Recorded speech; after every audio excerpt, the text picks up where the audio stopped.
Review key provided by Graffiti Games. Take 2 parts Zelda, 1 part Hollow Knight, sprinkle in some parkour 3D puzzle platforming stages, and you have yourself a nifty little game called Blue Fire. What Robi Studios was able to do by pulling parts of those games together and putting their own spin on it was something special.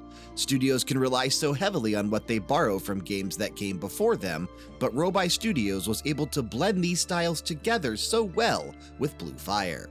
Not overcomplicating things helped create a beautiful playing experience that was only hindered by some frustrating game crashes. The cutscene on startup does a great job setting the overall mood and tones that will be encountered. Looking from off in the distance at a floating castle-like fortress, we quickly find ourselves in a glass container of water. After a few quick taps, the glass breaks and the adventure begins.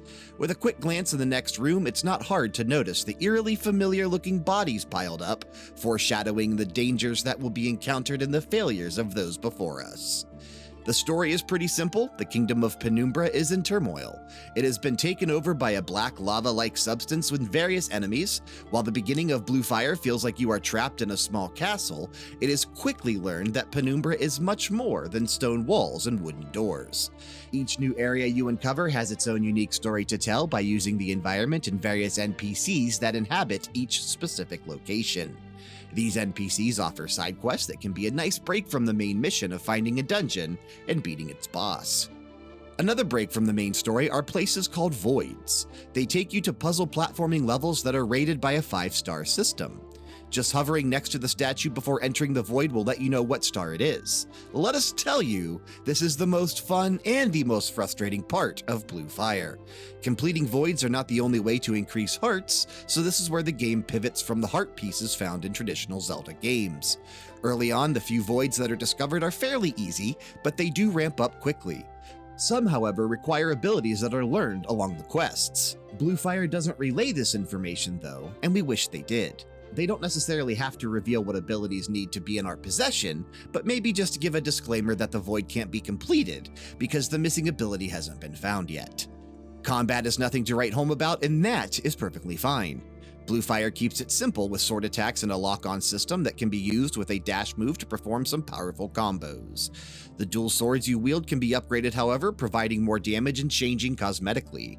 Blue Fire does provide some customizing to the playstyle with spirits, which is very similar to Hollow Knight's badge system. These spirits can be found in the wild or purchased with orbs through various NPCs.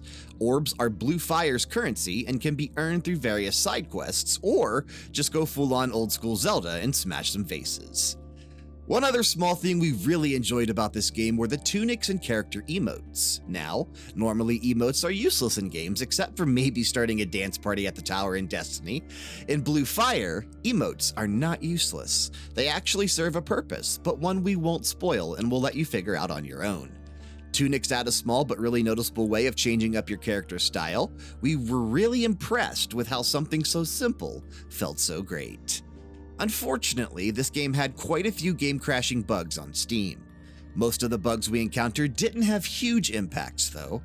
They either crashed the game as we were loading into another area of the map, or when opening up a treasure chest, so we didn't mind them too much. There were a few instances, however, where it was super frustrating and gut-punching. When dying, Blue Fire has a soul recovery system very similar to Hollow Knight and Dark Souls. Fight your way back to the place you died, recover the floating soul, and boom, all the orbs you earned are replenished. There were a few instances where we would die, and then the game would crash immediately. Loading back in, there was no soul to go back to, so the orbs were lost forever. It's a tough pill to swallow when saving up for an expensive spirit and suddenly the 5,000 orbs you worked so hard for are just gone. It is clearly something that will need fixed soon, because it could discourage someone from grinding out those orbs again. Overall, we enjoyed our time with Blue Fire. After raging on some dungeon bosses and raising our blood pressure trying to navigate the way through crazy puzzles and platforming voids, we were able to beat this game right around the 20-hour mark. The game-crashing bugs were annoying and will need to be addressed sooner rather than later. With all the Zelda and Hollow Knight influences, it was hard not to love this game. Blue Fire's skills weren't hard to learn, but mastering is a whole other topic which involves a ton of patience, a steady hand, a pillow to scream into, and taking a deep breath or two, or 3, or 4. We here at Level Down Games score Blue Fire a 7.5 out of 10. Thanks for checking out another one of our reviews brought to you by LevelDownGames.com. Level Down Games is an independent media outlet that survives off the kindness and generosity of viewers like you. If you enjoyed the content, be sure to subscribe to stay informed on all things Level Down Games, and check the description of the video for more important information and links.